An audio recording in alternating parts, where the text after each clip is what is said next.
With that, I will go ahead and call this evening's seminar to order. This is a conversation I've been looking forward to having for a very long time. First of all, welcome to the Virtual Russia Institute at King's College London, which also provides me with an opportunity to welcome, in particular, two out of our three speakers this evening. We're very happy to have with us as visiting fellows at the Institute, Andrei Soldatov and Irina Borogan, co-authors of this book, which many of you will have seen, a number of other books, which if you don't have on your shelves, you certainly should. Journalists working in and around Russia and the former Soviet Union for most of the post-Soviet space, and really two of the key sources if you want to understand some of the things that are most difficult to understand about post-Soviet Russian politics. But including actually one of the things I think we'll get into today is the connections between the post-Soviet and the Soviet when we think about Russian power. Our other this evening is Catherine Belton, author of Putin's People, this book, which again, if you don't have on your shelf yet, it will take up quite a bit of space on your shelf, but it is absolutely worth having there. Catherine is a journalist with Reuters, has been a Moscow correspondent for a number of years, and has put together what I think is rightly described as probably the most painstaking chronicling of the intertwining between political and economic power and influence both in Russia and outside that we yet have access to. These are, in some ways, very different books. I think they are written to make somewhat different arguments. We'll get into that in a moment, but they do speak to each other in very important ways. And so what I wanted to try to do this evening was to begin to see if we can combine these into the beginnings maybe of a more encompassing, more holistic picture of Russia, of how we should be understanding Russia, but also looking forward a bit. I think one of the things we'll get into is that the books both begin at the end to paint a picture of a system that might be calcifying, that might be beginning to run into its own limitations. And so maybe we have an opportunity to see exactly what those limitations are and what might be on the other side of them. So I'm going to begin by asking our speakers a series of questions and give them an opportunity to ask one another some questions before we do open this up to the chat. If you do have questions that occur to you as we're speaking, please do go ahead and post those to the chat function on Teams, and I will moderate the conversation after that. I do note that there are still three of you who have your cameras on, and so if I could ask you to turn those off, that would be great. I am going to call people out by name, so it's now down to two, Andrea and Jade McGlynn. If you could turn your cameras off, I would be grateful. That way we can focus on our speakers. So, Andrea, Irina, Catherine, welcome to our discussion this evening. I want to start actually with a passage really right from the beginning of Catherine's book, right? And it's really right at the end of the prologue, right? And she writes, Putin's takeover of strategic cash flows was always about more than taking control of the country's economy. For the Putin regime, wealth was less about the well-being of Russia's citizens than about the projection of power, about reasserting the country's position on the world stage. The system Putin's been created was a hybrid KGB capitalism that sought to accumulate cash to buy off and corrupt officials in the West, whose politicians, complacent after the end of the Cold War, had long forgotten about the Soviet tactics of the not too distant past. We can take that as a starting point. Catherine, what if there was one core message that you think Western leaders and Western officials should not have forgotten, what would that be? Yes, I guess it would be that I think the West had a communal kind of forgetfulness, that everyone had forgotten sort of how devious the KGB had been in its operations abroad in Soviet times. And this is something that really kind of also comes very strongly to light in Andrei and Irina's books. And I think it would, and really these are tactics that you know, that were kind of collectively forgotten.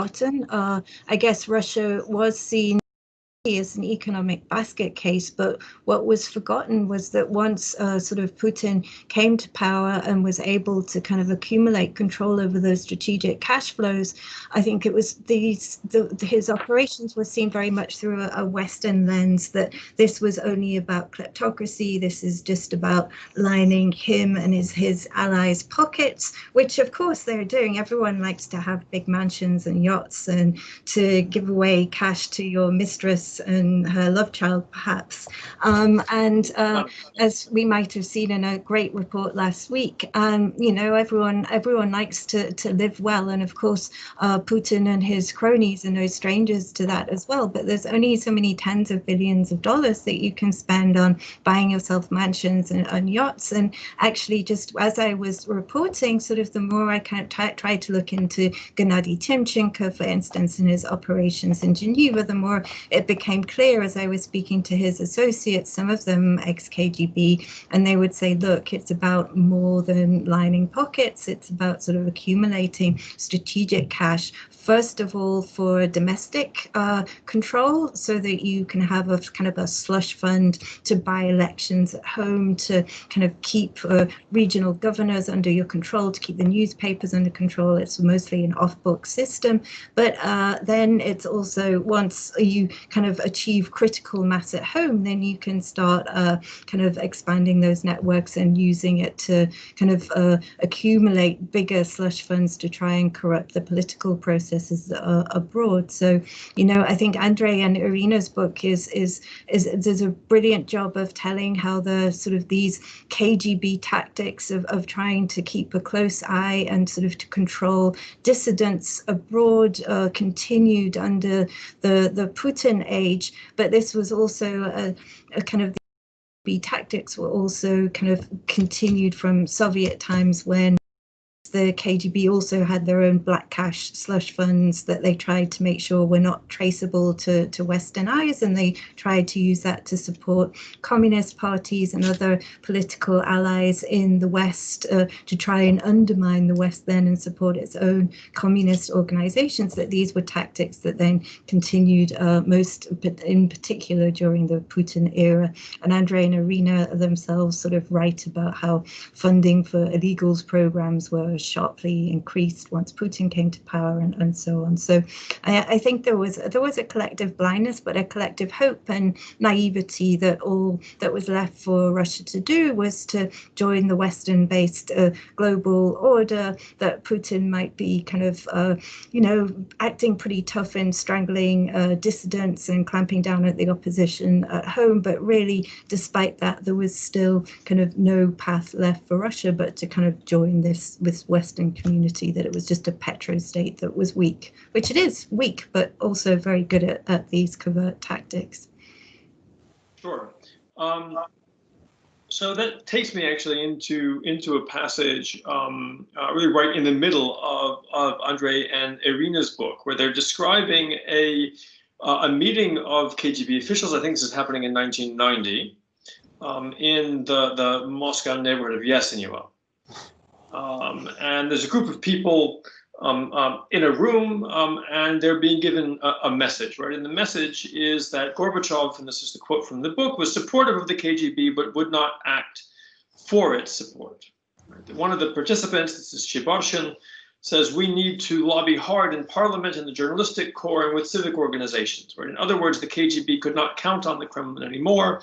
It would have to find a way to protect itself. That idea was groundbreaking. Right? The KGB had always been a party instrument, its role to serve as the Communist Party's advanced regiment, and it had always been completely under party control. The party presided over every KGB section, department, and division.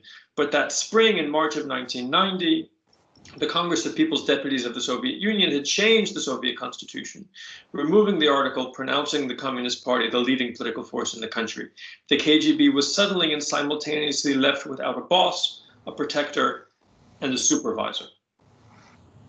What was the solution, Andrei and Irina, that they came up with in 1990, and why does that solution matter today?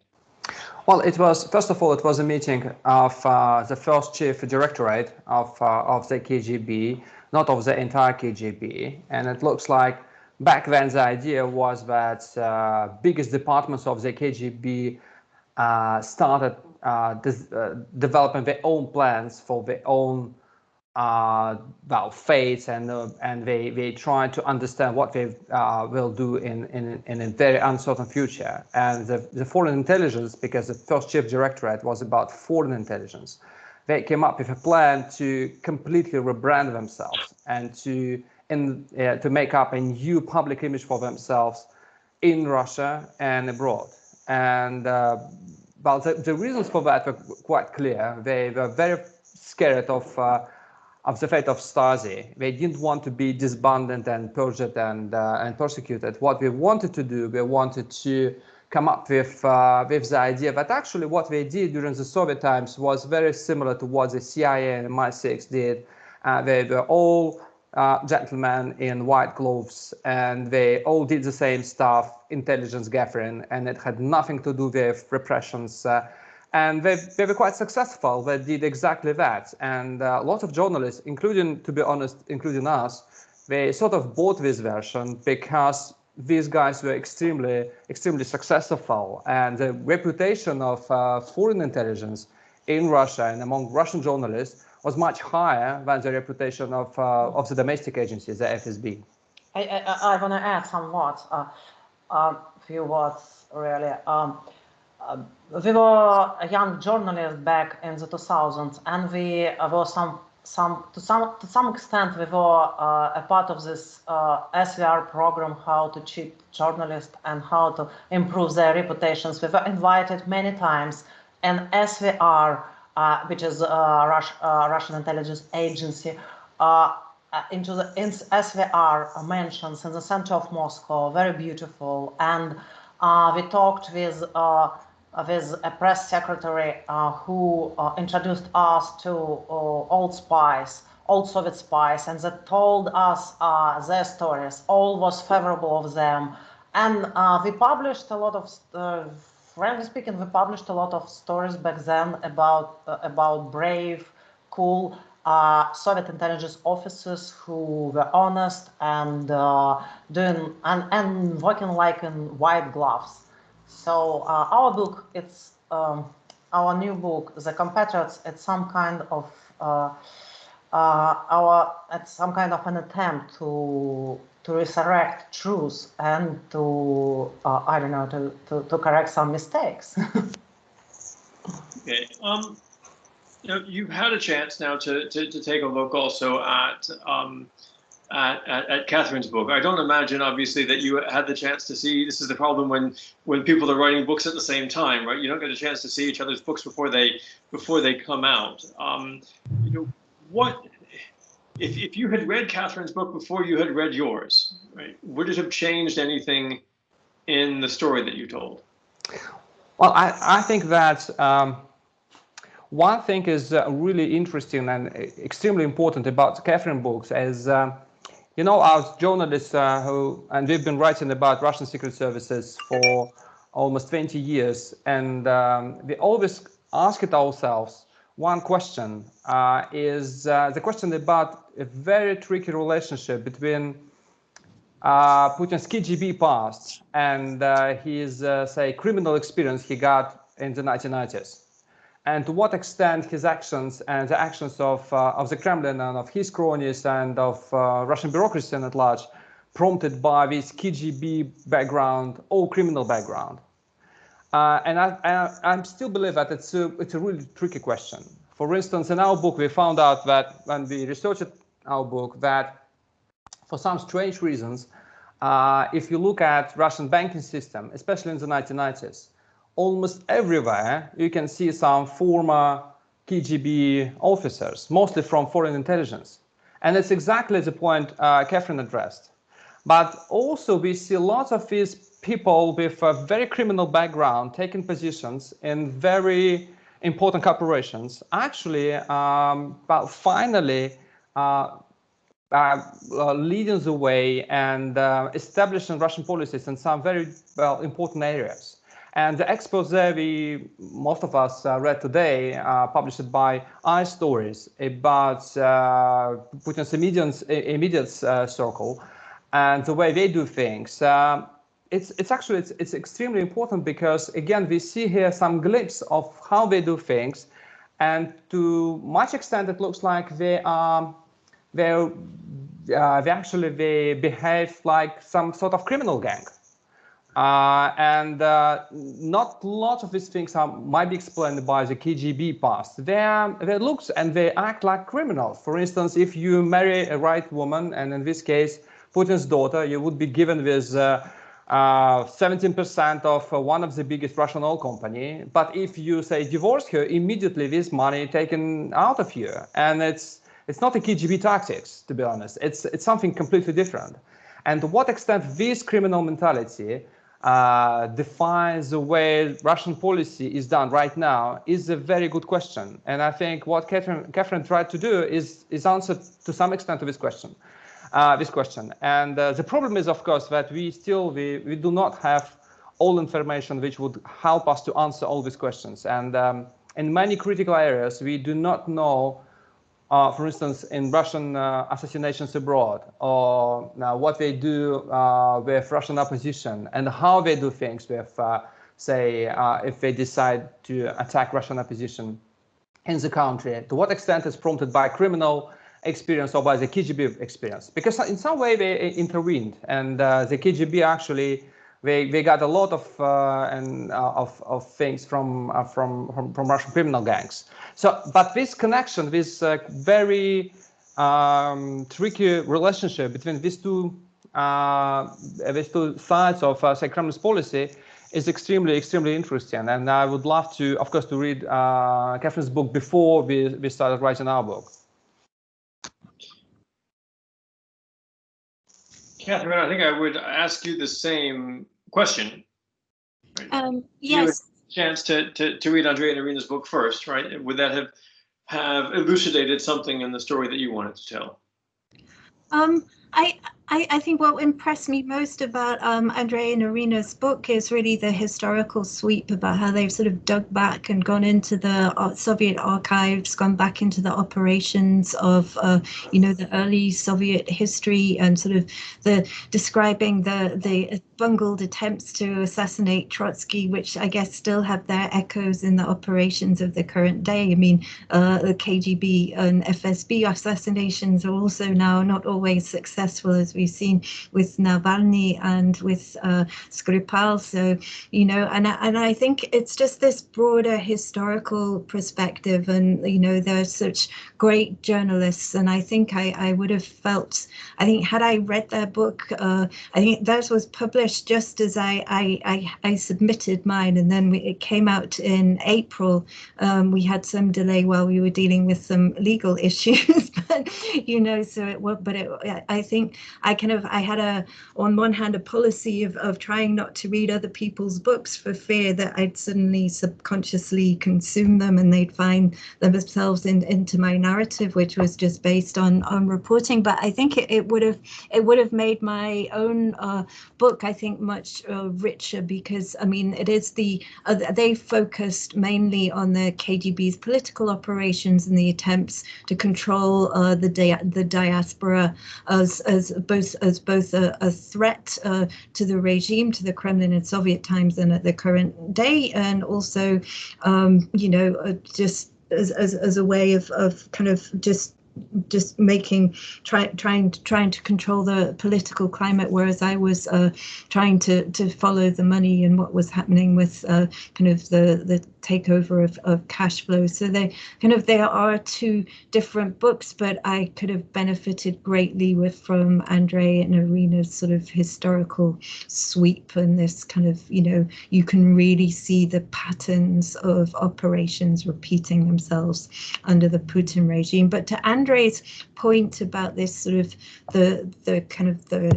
this critical kind of the juncture between the overlap between the KGB style of rule and the criminal style of rule.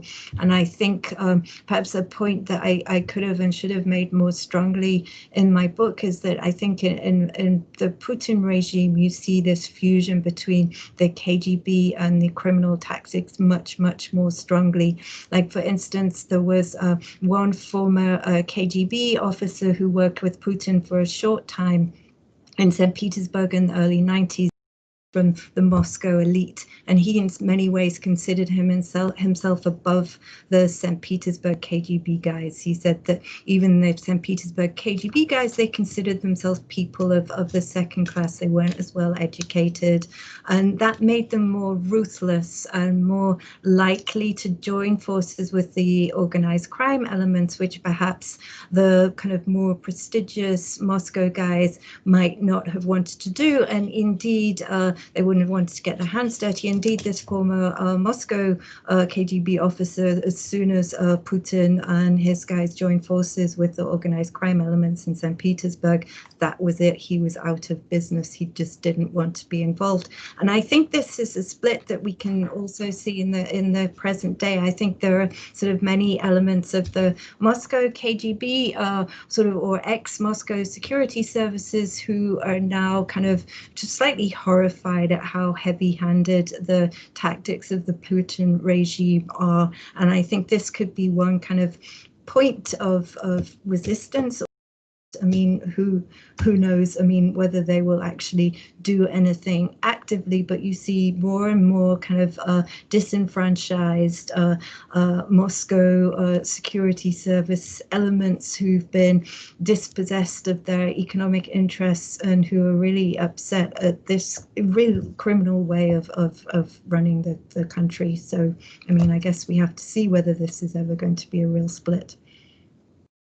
Actually, leads into my next question, because I think one of the, particularly from a policy perspective, right? I mean, one of the questions inevitably that comes up anytime you write a book, right, is what does this mean for a policymaker, right? And one of the complicated things about trying for me to figure out what your book, Catherine, means from a policy perspective is precisely this fact that even while we want to bring the KGB and the security state back into focus, right, it is, as you've just described, not entirely a monolith, which means that if we're trying to understand what its aims and goals are, right, it may be more complex than that, right?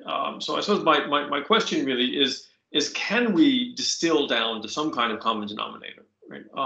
What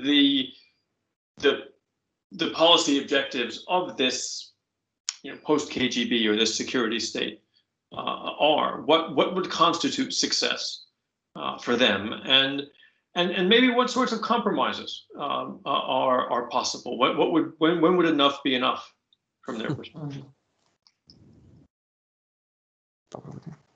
I think that for Putin and for the Kremlin, the ideal situation and their goals to put under control everything inside the country and outside the country. Outside the country, there is a political emigration and people who possibly can participate in political activity. Not only people like Kari Kasparov or Khodorkovsky, but also, more normal, more average people, but who are to some kind of willing to participate in something, some actions, demonstrations, manifestation, cultural actions, anything. And for the Kremlin and for the Putin, the main goal is to put them under control and to use them, to put under control or eliminate political immigration, political immigration figures who are who are prominent, and to use or put under control those people who can participate in something that could be that could be to some extent important. That's only their goal. Unfortunately, now the Kremlin is in such a position that it does not tolerate anymore to anything which is critical of the Kremlin or even alternative to the Kremlin. It wasn't like this 10 years ago, but now, unfortunately, we came to this situation. I think that Catherine is right that of course, there are some divisions inside, and you can see these people fighting each other, and that started many years ago. As far as I remember, probably the most spectacular case was back in 2007 when one of the closest friends of Putin, Cherkesov, complained publicly in Kommersant that the warriors became traders, and after that he lost his position. His agency was disbanded, and the FSB won this war with his agency. But the problem is that in some areas where they are fighting, it doesn't. It's mostly about money. It's about influence. But there are some areas where they feel exactly the same thing, and it's something which is determined by their common background and mentality.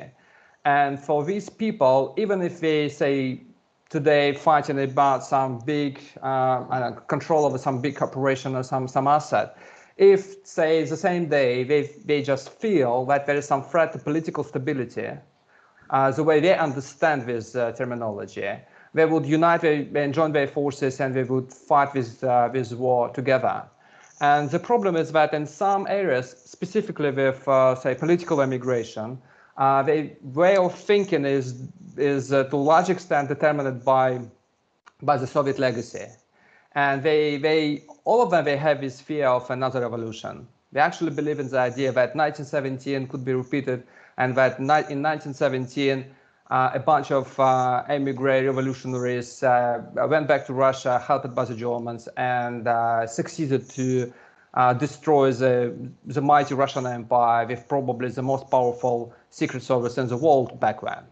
And taken out of equation that actually there was a war, there was some history of unrest and revolutionary movement. And if you have this simplistic picture of what actually happened in 1917, you have this fear in your mind that if given a chance, another group of emigres could get back to Russia and destroy the present political regime. So we need to do everything we can to stop them from doing that. And when you have this kind of mentality, of course, you fall to the same methods. And in this case, it doesn't matter whether you are coming from St. Petersburg and you have some criminal background, or you are coming from Moscow. You would use the same ruthless methods. Well, maybe some people would be more inclined to use more ruthless method, like killing outright. Some people would say, no, we need to do something like compromising people. But essentially, the idea would be the same. And to find a compromise with this kind of people would be absolutely impossible. Okay. Catherine, I wonder whether there's a little bit of room for disagreement here between, I got to get some friction into this conversation, right? Between the two books, right? Because the picture that Andrei and Irina have just painted, right, really does focus on, even when the KGB is operating outside, or the post-Soviet security state is operating outside of Russia's borders, right? It seems to be operating in their book, right, predominantly for domestic reasons. Right. In order for the maintenance, preservation, and exercise of power within Russia, right? Your argument is broader than that, right? Your argument seems to be that there are, in their own right, foreign goals and foreign policy objectives, and I wonder if you can help us understand a little bit more about what you think this aspect of the Russian state actually wants to achieve. Yeah, that's a great question. So, I mean, of course, yes, they need to exercise control domestically, and they need to have as much eliminate the threats that may come from the diaspora abroad. But again, as I pointed out before, once you've reached a certain critical mass, I mean, Putin and his regime were able to kind of accumulate so much political control, ending kind of elections for governors and full control over the media and so on, that it became a process in which once you've then begin accumulating all the strategic cash flows, and essentially all the Russian billionaires who were once independent also have to dance to the Kremlin's tune because they know their businesses can be taken from them at any minute. This becomes a process in which you've now kind of essentially got hundreds of billions of dollars in cash at your command, including the cash that's stashed abroad by some of these independent or seemingly independent tycoons who may have painted themselves as kind of perhaps more liberal in the 90s and may still to this present day paint themselves as critics to the Putin regime. They will also admit, as for instance, like Pyotr Avin did in his interview with Robert Mueller as part of the Mueller report, that he would meet quarterly with Putin where he receives essentially instructions from him, implicit instructions, and if he doesn't follow them, he realizes there will be consequences for him. And then it's the same, another tycoon basically kind of put it the same way after he received billions of dollars in bailout funds from the Kremlin in 2008 financial crisis. He had to follow Kremlin orders. If you got a call from the Kremlin saying you've got to spend 1 billion or 2 billion on this or that strategic project, you have to obey and you must comply. So it gives the Kremlin an opportunity essentially not just to kind of control this wealth, to exercise control domestically, but it also, I think, one of the driving forces of the Putin regime and this huge chip on their shoulder that all these KGB guys have from the Soviet collapse is that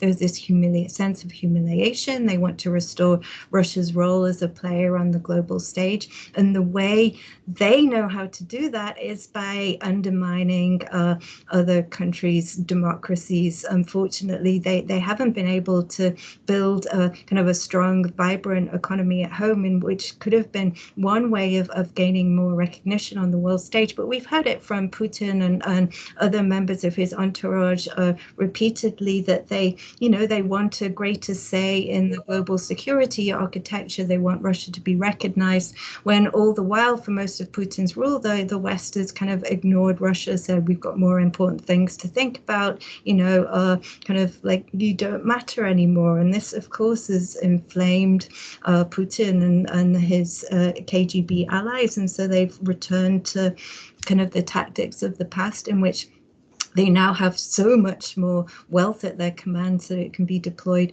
much more effectively in kind of undermining their rivals. And again, the US might have forgotten long about Russia as an enemy, but for the KGB guys, it's still the main adversary, and they like to focus all their competitive instincts on this battle.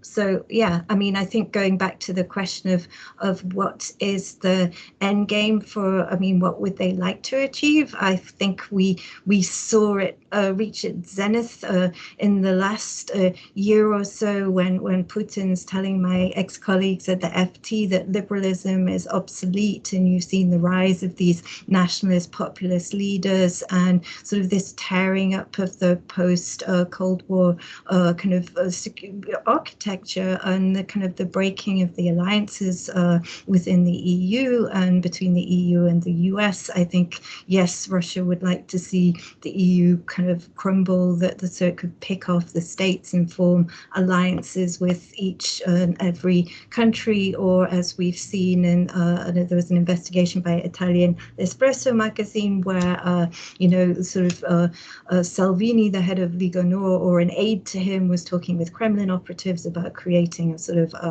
a Europe-wide alliance with Russia, and it would be led by these far-right political parties. So that was Putin's dream, but he hasn't attained it. In fact, fact it's backfired because the West has gotten wise to these tactics. And, of course, Biden was probably helped a great deal by the pandemic, but we have someone in power in the US now who is intent on restoring this liberal order and intent on kind of recombining the ties and strengthening the alliance between Europe and the US and combating all these black cash flows which were undermining everything in the first place. So I think Putin played a short-term game very well, but it's backfired. And again, that could become the source of a resistance from the Moscow KGB guys who perhaps wouldn't have acted as heavy-handedly and quite as openly as Putin has, because they could say he's botched the whole kind of operation.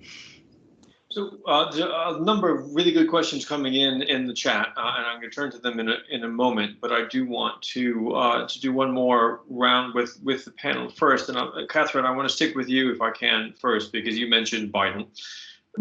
And I mean, if you had to distill your 7 years of research and writing into a memo for Biden and for Antony Blinken coming into the State Department, apparently, right? What should they be doing with all of this in mind? Good question. I think, well, we've already seen encouraging signs that they want to focus a great deal on combating the black money flows, which have provided a pathway into undermining democracies. We'll see kind of greater kind of alignment, hopefully with the EU sort of transnationally on trying to track some of this money, and that's really key. I guess the big question is, what do you do? Do you start sanctioning more individuals? Do you go after sort of so-called more liberal type tycoons who have maybe tried to serve to legitimize the Putin regime, but have still acted as vassals for the Putin regime? I think many of these billionaires who made their money in the 90s, they resent being in this position. They hate being vassals to the Putin regime. Of course, they don't want to do it, but they do it. Others like Deripaska, I think has been very active on behalf of the Russian state in trying to overturn pro-NATO governments in Montenegro, for instance.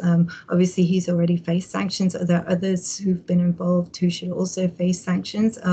But again, I think I guess, but I would continue. I wouldn't cut off talking to any of these operators, because I guess you have to understand and keep talking to everyone, I guess, whether you've sanctioned them or not. But maybe Andrei and Irina have better ideas than me.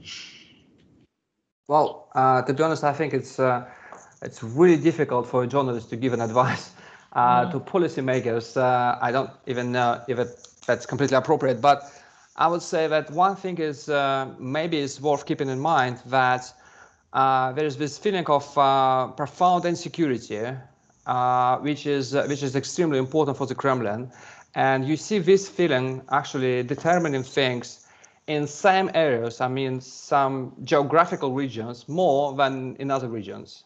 So you might see that in some regions Putin seems to act much more rationally than in other regions. And for instance, in the Middle East, with Syria, in Iran, you can see that actually Russian policy makes some sense from the Kremlin point of view, and it looks like some sort of engagement with the Kremlin is possible, because it looks like, at least in these regions, these people they are capable of hearing some argument. But in some regions, like specifically like former Soviet Union, like Europe, it's absolutely impossible, because it's all about emotions, and it's all about feeling of insecurity that you are doing that to undermine our stability, our security. You try to present yourself as winners of the Cold War. It's not that. And the problem is that almost every debate with the Russian policymakers inevitably end up in this sort of debate about the Cold War, about who won which war, who should be grateful to whom, which means actually that we are talking about emotions, not about rationale. And I think that is worth keeping in mind, that probably it's good just to divide things geographically and to engage Russia in some regions which is possible, and to sort of not to think that you can start any kind of what Hillary Clinton called it, restart, the new Russian policy in say in other very important areas like Europe or Russian-American relations. And it's very difficult to imagine myself in a situation when I'm giving advice to Biden, but I can give him one. Don't trust Putin and don't accept him as an equal partner. He is a person who does not believe in equal partnership because of his KGB, partly KGB, partly criminal past. He can only see people as a threat or as enemy who could be defeated. If they can be defeated, they should be cheated, and they also can be vassals, which is not case for the Americans. But so equal partnership impossible having a deal with Kremlin. So the more pressure you can put on the Kremlin, the better result will be. At a starting point for conversation. Unfortunately, I don't know. Research on Putin's psychology was a huge disappointment to me in my research, in terms of human nature. So it's really disappointing, and everybody have in mind this. Sure. Okay. So I'm going to turn to the questions. So again, if you do have questions, please do post them to the chat. I would ask, though, again, if people can keep their cameras off and their microphones muted. If there is time towards the end, and we have sort of the right number of questions, I may try to call on people to read them aloud. But the first question is from Jeff Trimble, who was Moscow correspondent for U.S. News and World Report in 1986 and 1991, who writes the following: as those of us who have reported from the USSR or Russia know, a key factor we need to keep in mind about such sensitive subjects as the KGB is not just what sources are telling us, but why. Right? So why is it in the interest of people close to Putin or who have fallen out with him to take the potentially risky step of speaking with journalists or researchers? And his question then is how do you take this into account in doing your work? And then he says, thank you for 2 outstanding books. So there is that, right? But do we have to be worried about whether the people who are your sources, at least if you're not using archival sources, right? And even if you are to a certain extent, right? Do they have access to grind? Yeah, who starts? First. Easy. Whoever can take it first. You know that we started working in the 90s, and it was much easier to find sources. And we still have some old sources who are still very honest with us. But of course, like 5 years ago, 3 years ago, it's getting more and more difficult to get real information from the top echelons of the Kremlin, because people got scared. They're just scared. But at the same time, you can talk to people, especially when they are in vulnerable position. And when they are in vulnerable position, or they want to change situation somehow, they still can tell you a lot. And also, digital investigation is now have much more possibilities than it used to be 10 or 15 years ago, because a lot of the investigation which is published by iStories today based on digital, but it shed a light on a relationship inside Putin's circle, which is very important. So we can combine all these things. And for us, for me and Andrei, we also use some, because our book not only about Putin, it's mostly not about Putin.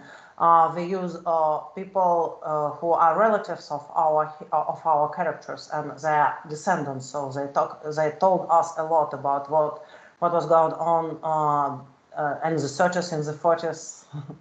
And I just add one thing, that we are mostly dealing in our work, we are dealing with people from the secret services. And of course, in Russia, we have some whistleblowers, but unfortunately, they are driven not by big ideas like Ed Snowden, I would say, but with something very, very practical. And in many cases, it's something about that we are unhappy with their superiors, or they are unhappy with their pensions, or they are unhappy because they lost their jobs or some lucrative positions, and they wanted to use you very straightforwardly to get that, or to get rid of their superiors. So the most challenging thing is, of course, is to check all this information thoroughly with other sources, but also just to sit with them. And sometimes you need to spend your weeks listening to some very boring explanations of some very elaborate scheme to get back his apartment or his pension. And it's very boring, but so you're wasting your time, but on a way you're gaining, you're winning trust of this particular person, and then you can ask your question, and that's your way in, and you can get some really important information from its side. Catherine, do you want to add anything to that? Yeah, I totally agree with that. So you have to sit through quite some long diatribes sometimes to get where you need to be. But that's the great thing about writing a book. You do have time to spend talking to people, and sometimes your sources, they get comfortable with you, and if you're not publishing for years on end, they forget that you may ever publish. So there was one ex kind of KGB close Putin ally who I would have to sit through kind of long diatribes against the decadence of the consumerist West and how brilliant Russia was. But this was also someone who was kind of upset at some of the tactics of Putin's inner circle. So every now and then you get real nuggets. But then these are also things, obviously I spoke to other people who've lost their empires, there's Sergei Pugachev, Mikhail Khodorkovsky, and so on. But every time they make some kind of very strong allegation, then you have to be, of course, careful in corroborating it with other sources, and just it's really the time that you can spend talking to people and kind of corroborating the information and gaining their trust and assessing how consistent these allegations are and whether they can be corroborated anyway through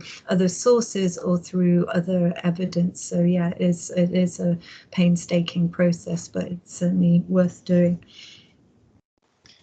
Okay, so Mark Bowen asks, despite the full court press in the 90s that you described, the SVR has maintained a much lower public profile, at least in the West, than the GRU and especially the FSB. Right. I would go, he says, so far as to suggest that many North Americans do not realize that the SVR is the premier foreign intelligence service. So part of the question is, why are they so much quieter, right? And does this reflect greater professionalism? But how much attention, right, should those of us who don't spend our days thinking about the Russian secret services, right, how much attention should we be paying to the various divides and branches of the Russian security state, or is it at the end of the day all one thing? Andrei.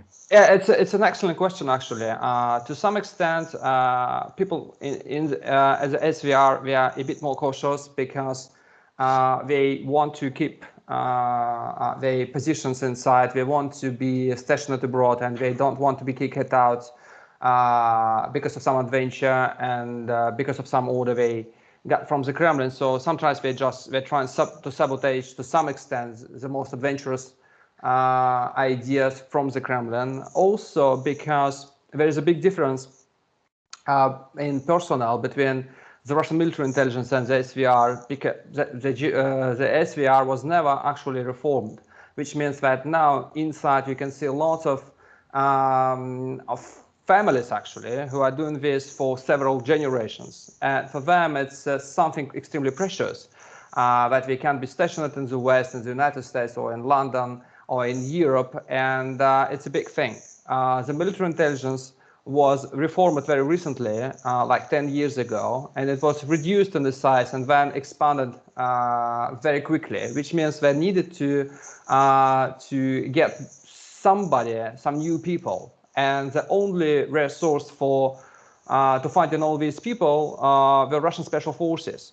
And of course, you understand that the mentality of these people is very different from very posh officers of the first chief directorate of the KGB slash SVR these days. And Spetsnaz people, they don't really care if they would be kicked out of, say, United Kingdom or the United States. They have this military mentality that the things should be done, that's it. And also, there is a final point is that, to some extent, Western security services, they're still very interested at developing connections and ties with and relationships with the Russian security services, specifically the SVR and FSB, because of counterterrorism cooperation. And I just wanted to remind you that in the height of tensions between the US and Russia in 2018, the chiefs of all three agencies, Russian intel agencies, were invited to Washington because of counterterrorism cooperation. And these people were already under US sanctions, but they still were invited because sometimes some policymakers in the United States or United Kingdom might think, well, these guys are bad, but still they can get us what we want because it's about national security. It might be about our interest in Syria or in Libya and some other region. And so we need to talk to them because they still have something we need from them. Makes sense. Catherine, you got a question that's come in from Jeffrey Kopstein out in California. One of the advantages of doing these things online these days is we get a broader geographical audience. But Jeffrey asks whether or not you think that you have framed your work, which he says he likes and is impressive, right? But have you framed your work maybe in too hierarchical a way, right? So he wants to contrast it to Mark Galeotti's notion of a more ad hoc model, as opposed to what you seem to be describing in a more corporate model. I think it's both, and I hope the book reflected that, but maybe it didn't. Maybe it was too strong on the corporate model, because I think, of course, and I know I did have some paragraphs on this, but they were right at the very end, that of course Kremlin, sort of Russian billionaires like to do favors for the Kremlin because they think it's going to earn them brownie points.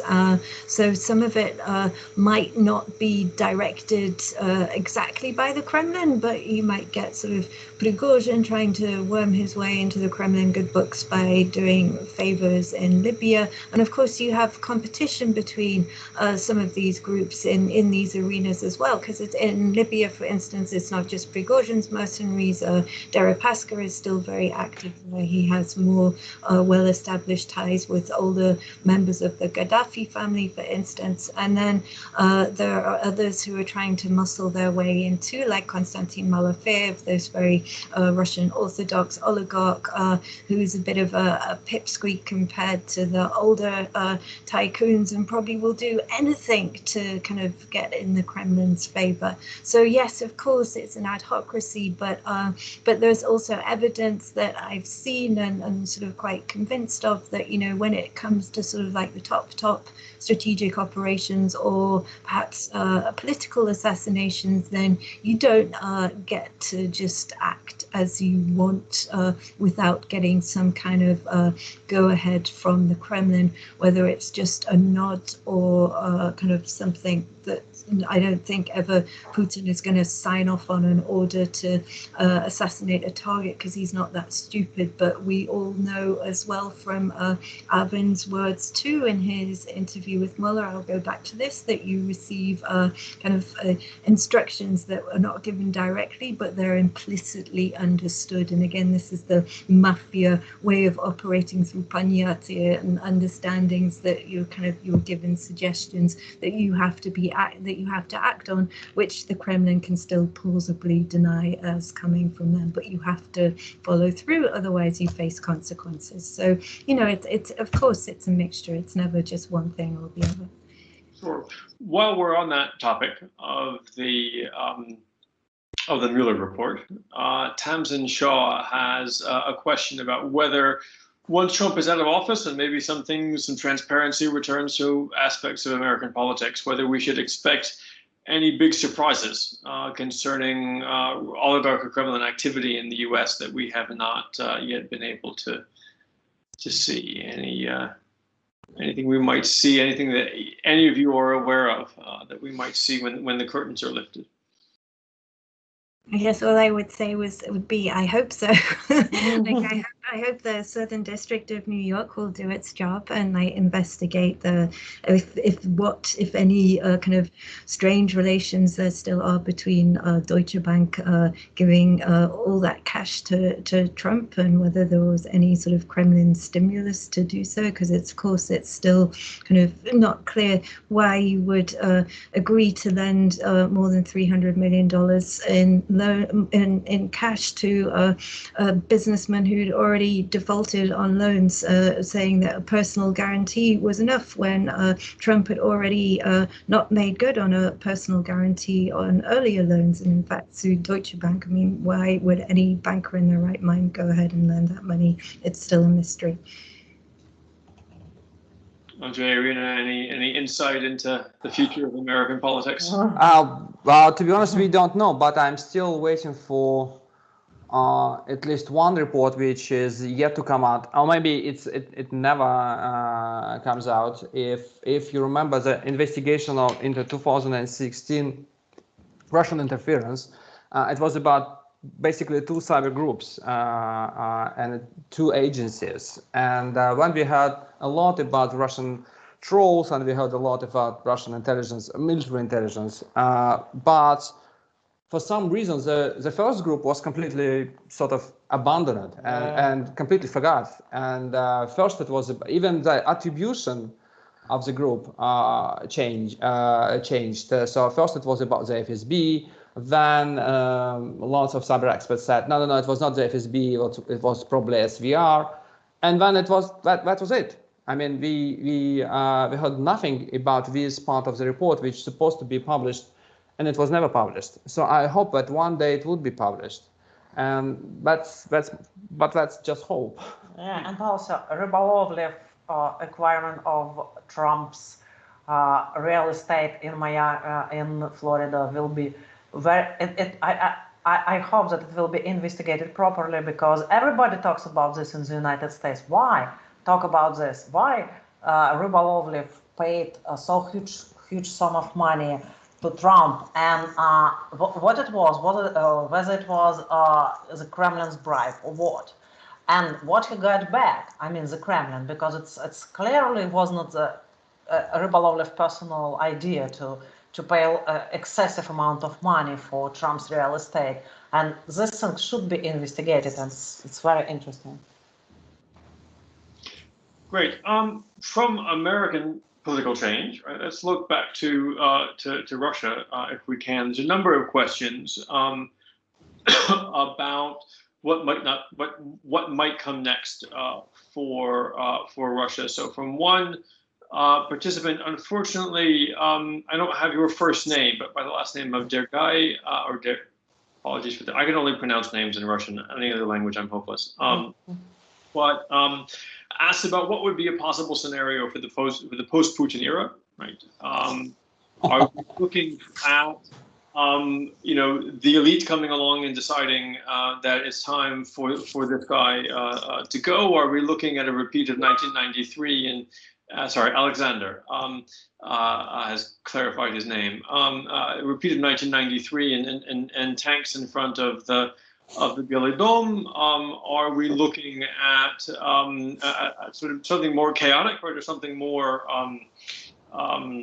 more controlled? Obviously, this is something that we talk about a lot when we think about the future of Russian politics. But one of the things I think also that the books both point out, right, is that in all of these things that the regime is doing in order to maintain its power, right, it's also consistently turning people from proponents, right, into enemies, into people who are dissatisfied and motivated and have some degree of resource, right? Unlike previous generations, Andrei and Irina, one of the things that you point out is that unlike previous generations of emigres, right, the current generation have the ability, both in some cases, to go back to Russia and to operate in Russia in ways that that their predecessors have not, right? And so it is, I mean, one wonders, right, whether or not eventually, right, by continuing to do things this way, right, the Kremlin risks running out of allies. Well, I would say that first of all, we need to understand that it's not all about Vladimir Putin person. It's, well, for instance, the resurrection of the KGB started long before Putin. It started already in 1995, because back when Yeltsin got scared and he wanted some support and some security. And that was the moment that the KGB, well, actually, in some way, was resurrected, and the FSB got its name, and instead of counterintelligence, it became security, much larger term in Russian, and they got many departments back and all that. And Vladimir Putin in 1995, he was nobody. I mean, he had no impact on this decision. The other thing which I wanted to point out is that right now, what we need to understand that in the Russian society, Russian security services enjoy very good reputation, and the same goes for the army.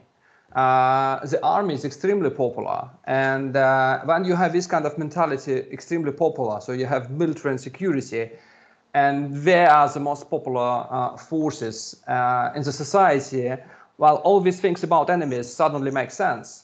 Because, well, if you have lots of enemies, you need to have a strong army and you need to have strong security, which means that even with Putin out of the equation, these forces would be still there, and people would just naturally and psychologically look for a strong leader who would enjoy support from these two powers.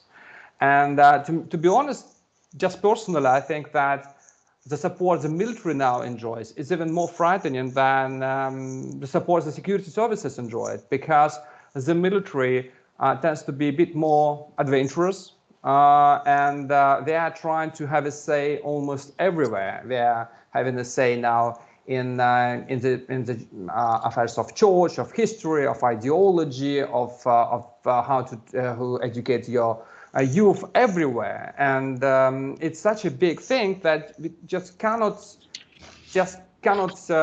disappear the day Putin's gone, and that's to be honest a bit pessimistic. Catherine, do you want to add to that? Yeah, I would sort of slightly quibble, because I guess although sort of the recent polls show that a vast majority of Russians already want better relations with the US and with the West, and perhaps this support for the army also begins to change when you look at it from an economic standpoint, because I mean obviously Russia is facing a deep recession this year because of the pandemic, and also because of lower oil prices and lack of economic policy over so many years. So I mean, I guess there's been kind of a lot of complaints over the amounts that the Kremlin is spending in Syria adventures and lending money to Venezuela and so on. So at what point does the economic reality become a factor at chipping away at this type of support? But yeah, I'm afraid it is a risk, as another kind of sort of senior Russian businessman I've been speaking to has also kind of pointed out how there's this whole new generation of security service operatives also kind of going through kind of school, graduating. They're young, they're very slick, they speak multiple languages, but they're also very, very anti-Western, and they also have this incredible institutional support now to rise and end up running the country too. So I guess, you know, it's just this interplay of economic factors and the nationalistic ones, which I guess will be key in determining the direction. But yeah, it's curious. And then I guess the other sort of drawing on your work on the emigres, I guess this one of the Russian businessmen I've been speaking to has been saying it's so hard to find any group now that's willing to provide resistance to the regime, precisely because the borders are open now. So if you don't like the way Putin operates, you just leave. And you know, so why would you fight and risk your life? Of course, there are other few brave individuals like Navalny, Karamurza, who you've written about so well, who are ready to do that. But when do you get a critical mass within the country too? Yeah, difficult. On that note, maybe, Raphael asked the question that we always need to ask about Russia, right? Which is, how close attention do we need to pay to the oil price? Both of you, both books talk about money. Both books talk about how cash and the availability of cash really has been a game changer. So is there a danger that not just sort of the politics dries up, but the cash dries up? Books. No, it's about. So I don't get the question. Excuse me.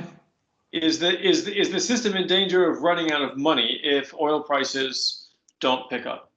Well, unfortunately, what we see, especially in regions, that lots of people are ready to tolerate some, to some degree, the loss of a savings even, because it looks like they went through such a big trauma in 1990s, the lack of stability and all that they still looking at what happened in the 1990s and today, and they think that we are doing much better.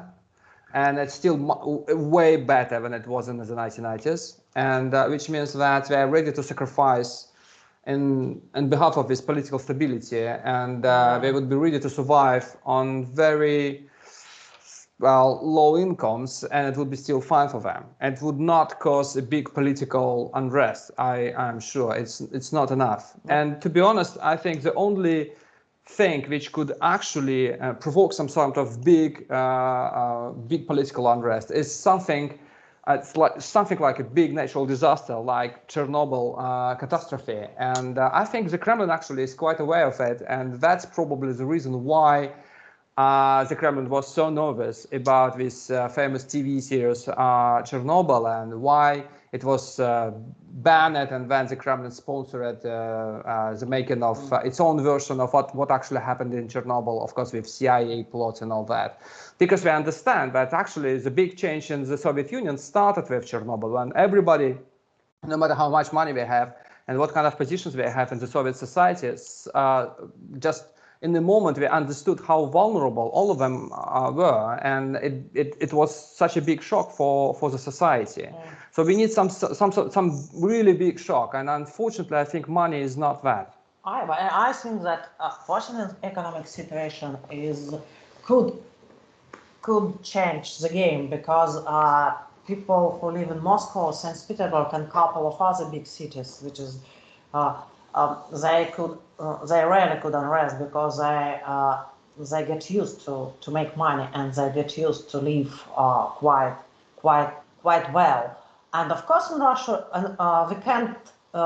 we can't rely on Russian regions in terms of manifestation, protest movement, or something like that, because people are really very patient. I have a big family, and many of them, the biggest part of my family live in Russian regions, and they're much more tolerated to the Kremlin. They don't love the Kremlin, but they're much more tolerated to the regime. Tolerant, yeah. To the regime, because they are just really they are decent, honest people, but they're really very patient, and they can survive on very small sum.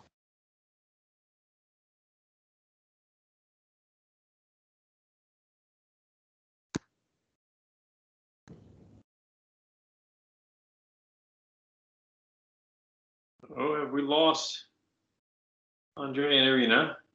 Catherine, are you there? Yes, I'm still here. Okay, well, hopefully Andrei and Irina will rejoin us in a moment, or their connection will get restored. Yeah.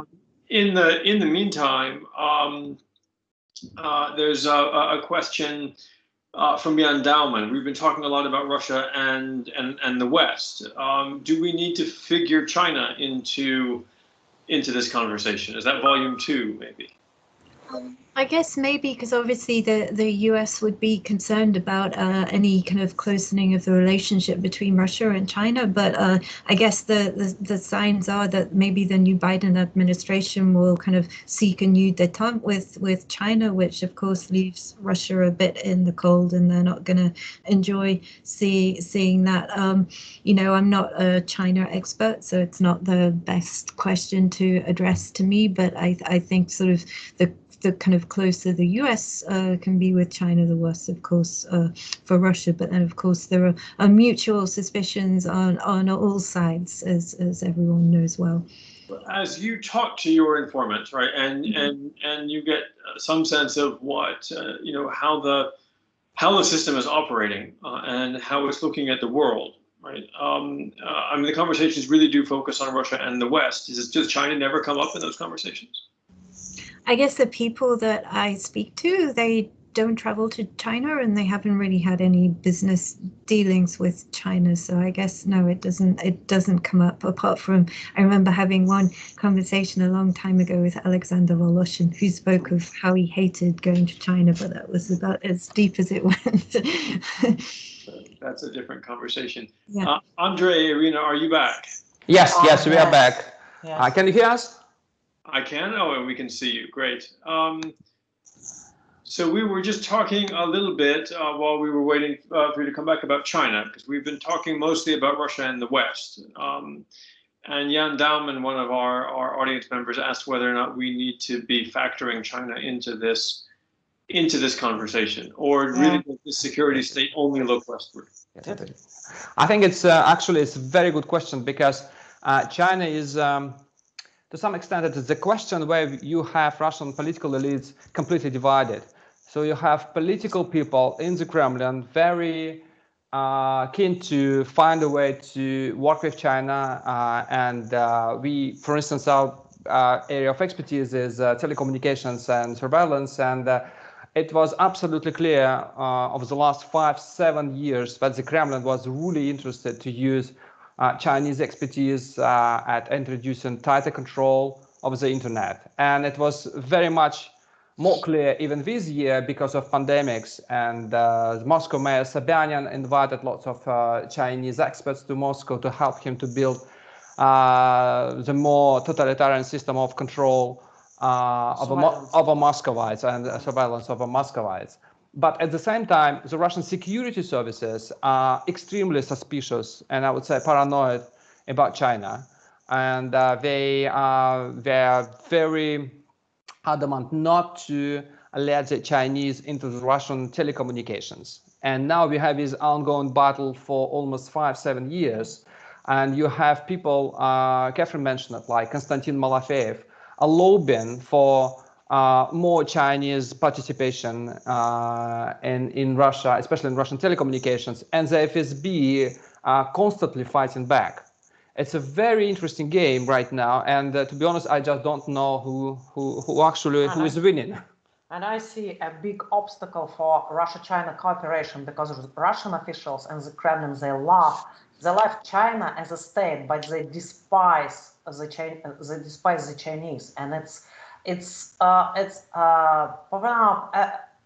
very often, like 6 months ago when it happened, pandemic started.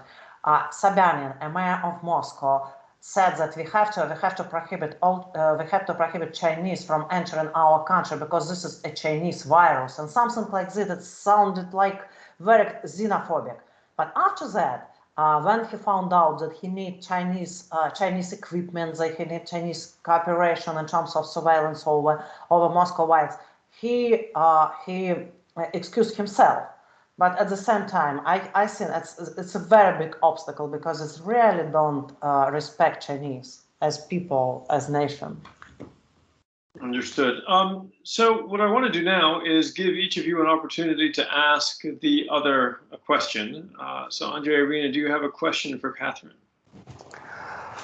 Yeah, actually, it's. I have this question because we try to investigate this thing for our book. This interesting questions about the connection and the relationship between so-called Soviet banks abroad, Sovzagranbanki, because that was an empire built by the Soviet Union to channel money, hard currency, but out of reach of the Americans. And the relationship between these banks and the KGB was always very tricky, and I do not know who ultimately called the shots. And now we see some Putin's personal friends in charge of parts of Visa empires. For instance, the bank in Zurich is part of Gazprom Bank. The bank in Moscow, in London, is also, I think, part of Gazprom Bank. Maybe I'm wrong, but I'm sure about Zurich. So I was wondering what Catherine thinks about this connection between this relationship between Russian banks abroad and the Russian intelligence and security services. Yeah, that's a great question, but I guess I'd always seen that through another angle, that in fact that the Soviet foreign banks were to some degree kind of acting as channels for the KGB, and that there was a close relationship. Maybe I'm wrong, but if you look at the career of Andrei Akimov, for instance, the current head of Gazprom Bank, I mean, he was appointed head of Donau Bank, the Soviet foreign bank in Austria, at a very early age. I think he was either in his late 20s or early 30s. He was the youngest ever to lead such a bank. But I mean, I was told that he had very close ties to foreign intelligence arm of the KGB, and he wouldn't have been given that position had he not been given it. And again, he said at one of the first joint ventures under the Perestroika reforms, I think he even set up his joint venture IMAG in Vienna while he was still serving as head of Donau Bank. And it's sort of a big question, was this one of the entities through which they were the KGB was funneling some of the strategic cash into the West.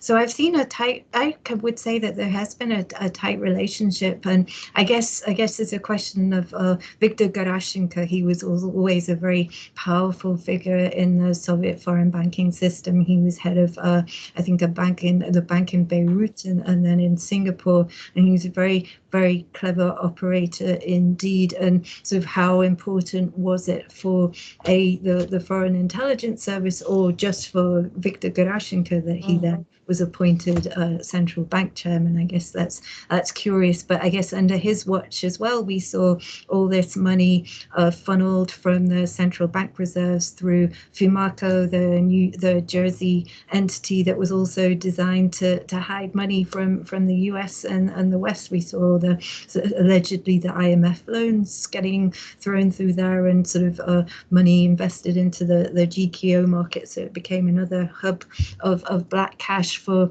funding, I think, probably domestic operations in the 90s, given what a basket case Russia was then. But yeah, it's an interesting question, and I'd be interested to hear sort of why it was that you thought there was a big tension between the Soviet foreign banks and the security services, because I hadn't understood that. So yeah, I'd really like to hear more. So I guess can that be my question for you? In fact.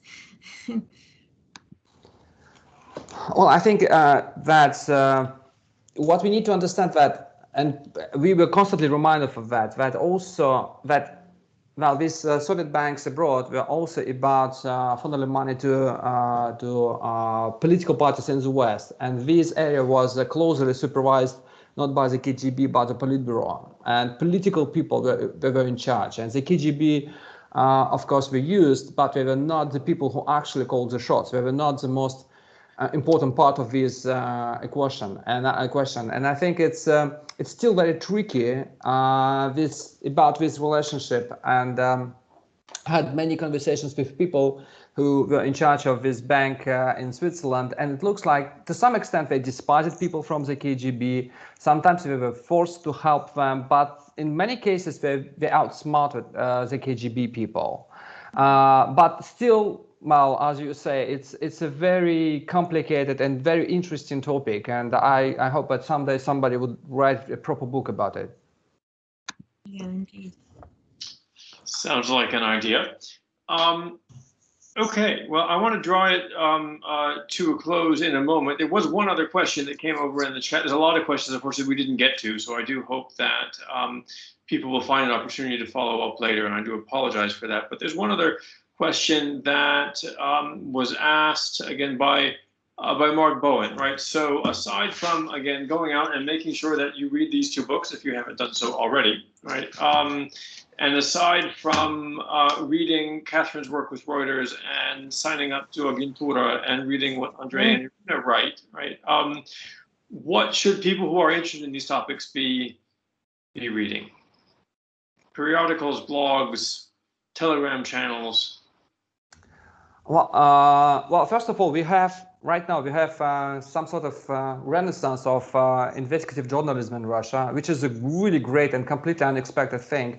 We have several teams of investigative journalists, and you have, for instance, Project. We have I Stories. We just published it with extremely interesting report. Medusa. We have the Bell. And we have the Inside. So it's about seven teams, and they are doing really interesting things. And I think all of them worth of following. That would be just I think that would be really good.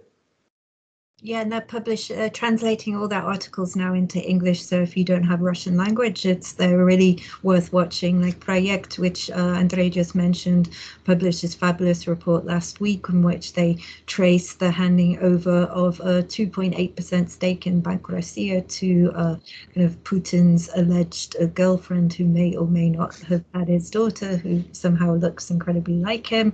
And the stake is, well, I think she's amassed a fortune worth several hundred million. And then just today, I Stories, which is run by two fantastic reporters who used to work at Nova Gazeta, the two Romans, Roman Shleinov and Roman Anin. They have this fabulous investigation, which is based on leaked emails from Kirill Shamalov, Putin's ex-son-in-law, who also miraculously amassed a fortune. Was it worth $380 million stake that he was awarded in Sabor, this huge Russian petrochemicals company, shortly after he married Putin's daughter. Yeah, nice work if you can get it. But I would question whether his divorce from Putin was that just a sanctions tactic to make sure that wealth was kind of not targeted. I'm not sure.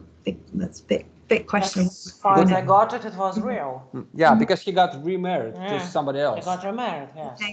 So all right. it wasn't allowed in our case. All right. And also, for kind of the English speakers only, of course, Mark Galliotti has this brilliant blog. I think it's Moscow from the Shadows, or I might be mistaken. Keeps a very close watch on what the security agencies are up to, and it's always worth reading. For those of you who haven't seen it yet, one of our master students actually at the King's Russian Institute, Peter Obolensky, just posted a link to the Shamalov investigation.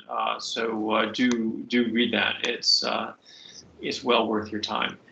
This has been well worth all of our time. This has been a real treat, and I'm glad that we were able to put this together. So I would invite all of you to join me in a virtual round of applause for Irina, Andrei, and Catherine. Thank you very much for the stimulating conversation, for the books, which will continue to be influential for quite some time to come, and we will look forward to seeing next installments of both of them. In the meantime, we will be back in touch soon with events for the new semester. We'll start up again in January after the holidays. So until then, be well, stay safe, and hope to see all of you again soon. Thank you. Thank you, everybody. Thank you.